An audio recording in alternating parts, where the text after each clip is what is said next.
Big played in Carrie's face like it was his full-time job.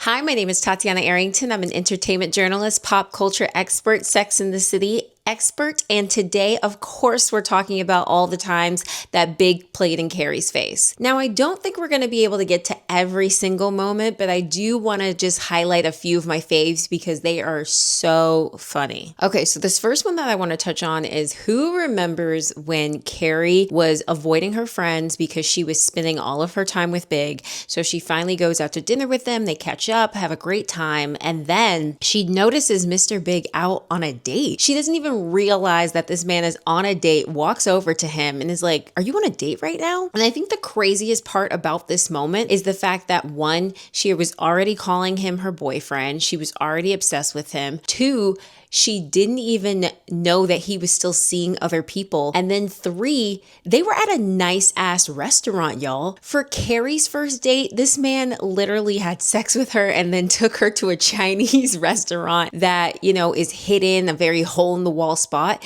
And he's on a first date with a woman at like a 5-star restaurant. Crazy. Absolutely crazy. So I kind of want to talk about two moments that are kind of rolled into one, but they happen at two separate occasions, but they're kind of rolled into one. So essentially, there are two different occasions where Big tries to welcome Carrie into his world, and he invites her to parties on the Upper East Side and Park Avenue. And the first time is after he gives her that duck ring, and sorry, not the duck ring. That's what Samantha says. Like, did you think it was a big diamond duck ring? But it's a duck purse. So the first time is where he gives her that purse, right? She's told him that she loves him. He hasn't said anything back. And basically, she's at the party kind of in a pissy mood, right? Because he hasn't said it back. And he basically is like, "Hey, like, you kind of need to stop being a bitch." And she's like, "I'm not being a bitch. I'm just being myself." And basically, at the end of the episode, forces him to say it. And then there was another time where he invited her to an Upper East Side Park Avenue party. And nobody knows who she is in his world. They're like, "Julia." She's like, actually, it's Carrie."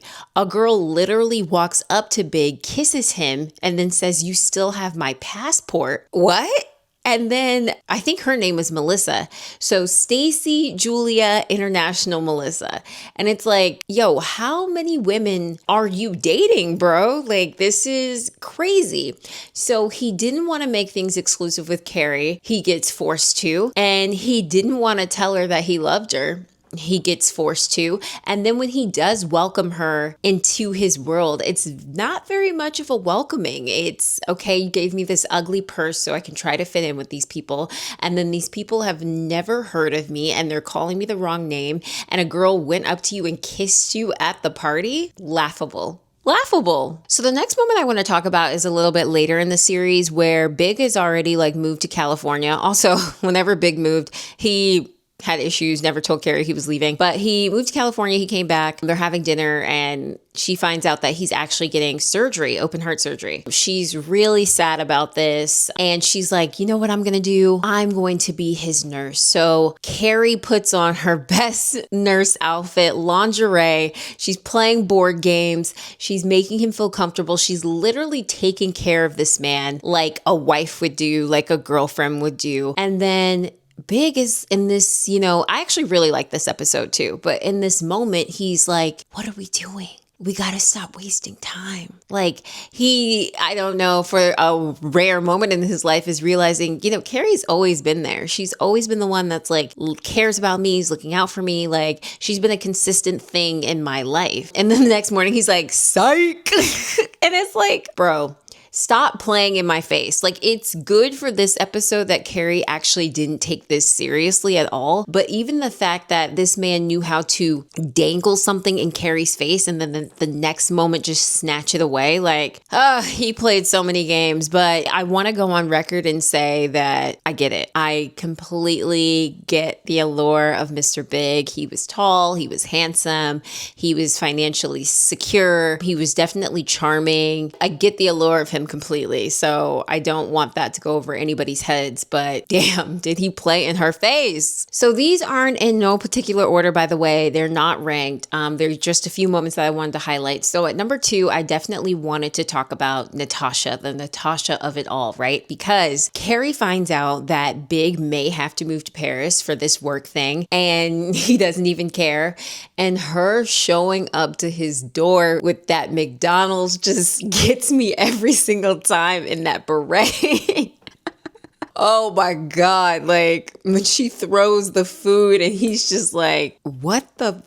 It's so funny that she's like, I'm running around town in a beret buying your greasy food. And it's like, girl, who told you to do that? But alas, they have sex one last time and he moves to Paris, right? Then she ends up seeing him months later at a party in the Hamptons. And then we find out he's with Natasha. Carrie calls him first, like, you know what? Let's try to be friends. They go to dinner together. They're actually acting like a couple, if I want to keep it 100, but they're reminiscing on old times. They're talking about how they're friends. Carrie's insane for this. She's like, tell me about the girl. He's like, well, she's like, actually, scratch that. Can't do it. Let's save it unless it's serious. Then we find out he's getting married, and just everything in these episodes just confirms for me when it's like, when a man wants to do something, he will. And he never put forth any of this type of effort with Carrie. Literally within a matter of months of meeting Natasha, they get engaged, they get married, and he has their, wedding party at the plaza, and they're in the Times and all of these different things. And it's just so crazy to me. Like, this was one of the biggest moments that he played in Carrie's face, because this Natasha was essentially like a younger, classy version of Charlotte. It was like as if he got married to Charlotte. And Carrie even asked this man, and listen, we may have all want to know, why wasn't it me? But don't you dare ask. And the fact that she even asked about this, listen, as you guys can see, I'm giving Carrie some smoke here as well. Like, she played in her own face a number of times, but the Natasha of it all and everything surrounding that, Big absolutely played in Carrie's face when he married Natasha and then made Carrie his side bitch. Yes. And coming in the number 1 slot, of course, it's when Big left Carrie at the altar. I mean, in the movie, we finally see this version of Big and Carrie that seems stable, right? Like, they're living together. You see that charm that Big's had throughout the entire series, where she's like, this closet will not do. He's like, I will build you a better closet. Welcome home, baby. Like, that's the kind of Big that we like to see, where we're like, okay, Carrie, we get it. And then just for him to leave her at the altar the day of without even talking to her, like, yes, when he was trying to call her, he was trying to reach her. But at that point, my guy, turn around, baby, let me see you. Let me just get out the car, bro. Like, just get out the car and talk to her. And for him to say this over the phone, like, I can't do it. I'm sorry. Oh my God, the pain. Like, I know Carrie's heart hurts. Like, he's not coming. Everybody was like, what do you mean he's not coming? Vogue, Vivienne Westwood, page 6. Like, I get it. The pressure, the expectations, but there was so, like, Carrie was wearing Vivienne Westwood and she was going to be in Vogue for her wedding, and you left her at the altar, and then 10 seconds later realized, what am I doing? Yeah, what are you doing?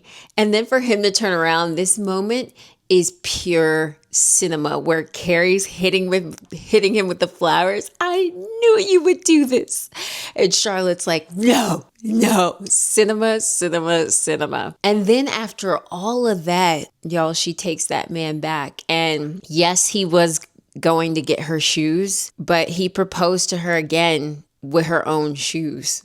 And then they ended up doing it his way at the courthouse. And it's like, if that's what Carrie wanted to, fine. But like, you could tell this was just such a special moment for her to be in Vogue and to, have Vivienne Westwood personally send her a dress and all, like, whatever.